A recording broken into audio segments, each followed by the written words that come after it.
All right, I'm glad you recovered from that last one. That was a lot of information. Now, this one's going to have a lot of information as well, not quite as much.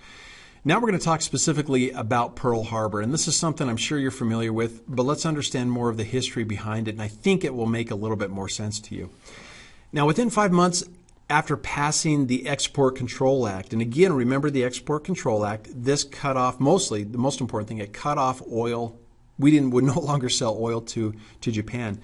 Within 5 months of passing that act, Japan launches a surprise attack on Pearl Harbor in Hawaii. Now, it's important to know it, and most people don't realize this, is the United States and Japan, we were in official negotiations with one another leading up to the attack. What I mean by that is representatives from the Japanese government, they were talking face to face with members of the United States government, and they were assuring us this whole time that they were looking for a way to resolve the problems caused by the Export Control Act.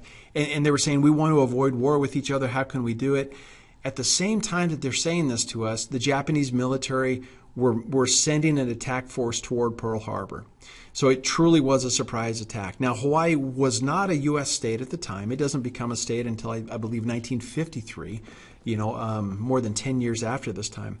But Hawaii was a territory that was controlled by the United States, and it really was an important area for our Pacific fleet, our naval fleet that was in the Pacific, because it was nearly halfway between mainland United States and Asia. Now, the day following the Pearl Harbor attack, President Roosevelt spoke to Congress, and he requested a formal declaration of war. Because remember, the president can't declare war, only Congress can. And Congress absolutely agreed.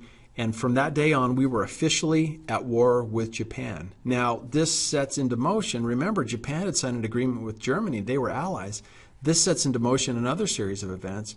And within 3 days of us declaring war on Japan, Germany turns around and they declare war on the United States.